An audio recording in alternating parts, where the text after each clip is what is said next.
Assalamualaikum warahmatullahi wabarakatuh. Innal hamdalillah nahmaduhu wa nasta'inuhu wa nastaghfiruh wa na'udzu billahi min shururi anfusina wa min sayyiati a'malina. May yahdihillahu fala mudilla lahu wa may yudlil fala hadiya lahu. Asyhadu an la ilaha illallah wa asyhadu anna Muhammadan 'abduhu wa rasuluh la nabiyya wa la rasula ba'da. Qala Allah ta'ala fil Qur'anil Karim, ya ayyuhalladzina amanu taqullaha haqqa tuqatih wa la tamutunna illa wa antum muslimun.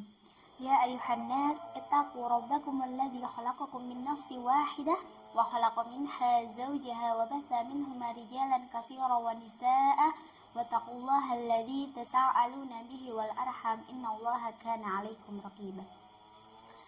Langsung saja, pertama-tama marilah kita panjatkan rasa puja-puji syukur kita kehadirat Allah Subhanahu wa taala yang telah memberikan kita nikmat hidayahnya kepada kita semua. Kedua kalinya, sholawat serta salam semoga tetap tercurahkan kepada junjungan kita Nabi Agung Nabi besar Nabi Muhammad SAW yang kita nantikan syafaatnya di yaumul qiyamah. Perkenalkan, saya Zahratul Aini dari Prodi PAI semester 3 akan menyampaikan sedikit materi tentang syukur ya, untuk memenuhi tugas mata kuliah tafsir. Nah, apa sih itu syukur? Syukur itu adalah menerima segala sesuatu yang diberikan Allah Subhanahu wa taala kepada kita. Kita menerimanya dengan lapang tanpa kita berkata kok cuma segini, tanpa kita mengeluhkannya. Nah, syukur itu ditujukan kepada Allah Subhanahu wa taala dan juga ditujukan kepada sesama. Contohnya gini, Allah memberikan kita nikmat sehat, nikmat kaya, dan nikmat lainnya, maka kita harus bersyukur kepada Allah Subhanahu wa taala. Dan apabila kita diberikan oleh orang lain, misalnya kita diberikan harta, diberikan sesuatu yang mungkin kita suka, makanan lah atau yang lainnya, maka kita harus mengucapkan terima kasih kepada orang tersebut sebagai rasa syukur kita kepada Allah dan juga kepada orang yang telah memberikan kepada kita. Nah, rasa syukur ini kita tidak hanya kita lakukan dalam keadaan kita lapang saja, ketika kita keadaan kaya saja, tapi ketika keadaan sulit pun kita harus bersyukur. Nah, misalnya gini, mungkin saat ini kita tidak memiliki harta yang banyak, tetapi kita masih diberikan nikmat sehat untuk mencari nafkah. Nah, seharusnya kita itu bersyukur karena apa? Allah masih memberikan kita nikmat sehat dan nikmat kita masih bekerja. Karena di luar sana masih banyak sekali orang yang sakit, kemudian dia ingin bekerja, orang yang punya harta banyak, kemudian dia sakit-sakitan, itu. Jadi kita harus tetap bersyukur dengan apapun yang keadaan kita saat ini. Nah, Allah pun pernah bersabda dalam Al-Quran, fadhkuruni wadhkurkum washkuruli wala takfurun. Nah, ingatlah aku, niscaya aku akan mengingatku, dan bersyukurlah kepadaku, dan janganlah kalian kufur.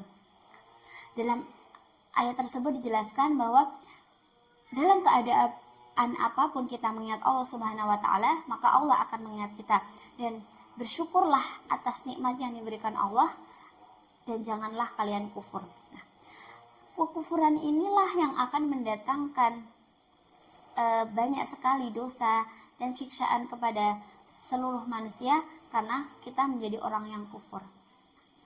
Nah, ada suatu cerita, ada dua orang saudara, yang satunya ini orang yang suka bermaksiat dan yang satunya lagi ini adalah orang yang ahli ibadah. Misalnya si A dan si B. Nah, si A ini orang yang ahli ibadah dan si B ini orang yang ahli maksiat. Nah, si A ini sering menyaksikan si B ini melakukan kemaksiatan kepada Allah Subhanahu wa taala. Dan itu sudah berulang-ulang kali si A ini melihat si B berbuat maksiat. Kemudian si A ini mengatakan kepada si B, berhentilah. Setiap dia melakukan, si B ini melakukan suatu kesalahan, suatu kemaksiatan, maka si A ini selalu mengatakan berhentilah.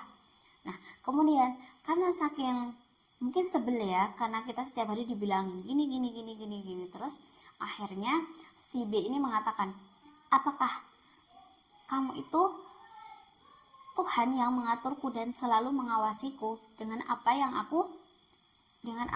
aku perbuat. Nah, kemudian si B ini mengatakan, kamu kalau melakukan perbuatan dosa terus, maka Allah tidak akan mengampunimu.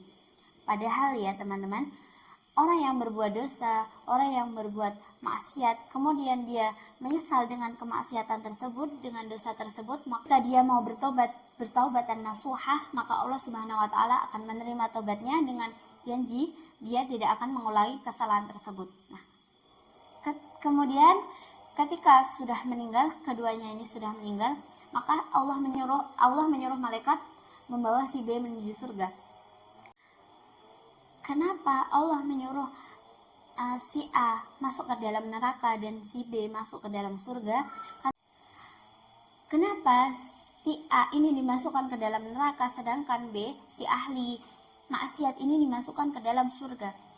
Karena si A ini tadi dia tidak bersyukur kepada Allah Subhanahu wa taala yang telah memberikan nikmat, yaitu nikmat ibadah, sehingga dia disebut dan dijadikan dia seorang ahli ibadah, dan dia juga sombong.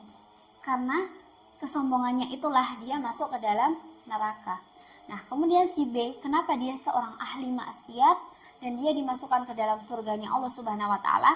Karena dia telah melakukan kemaksiatan dan kemudian dia taubatan nasuha.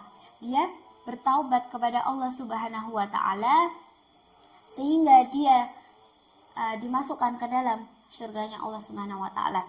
Nah, sebagai umat manusia, kita itu hidup untuk yang maha hidup. Allah Subhanahu wa taala berfirman, "Wa ma khalaqtul jinna wal insa illa liya'budun." Sesungguhnya aku menciptakan jin dan manusia itu untuk beribadah kepadaku. Nah, bentuk cara kita mengabdikan diri kita kepada Allah Subhanahu wa taala yaitu dengan cara beribadah. Ibadah itu apa aja sih? Ibadah itu berupa sholat, zakat, puasa, naik haji, itu juga termasuk ibadah. Nah, ibadah-ibadah kecil lainnya itu juga banyak, seperti kita berbakti kepada orang tua, kemudian kita berzikir, kemudian kita bersolawat, itu juga termasuk ibadah kepada Allah Subhanahu wa taala. Dan bentuk rasa syukur kita kepada Allah Subhanahu wa taala yang lainnya mungkin dengan cara ketika kita mendapatkan uang yang banyak, kita mendapatkan harta yang banyak, maka sedekahkanlah, karena itu termasuk rasa syukur kita kepada Allah Subhanahu wa taala.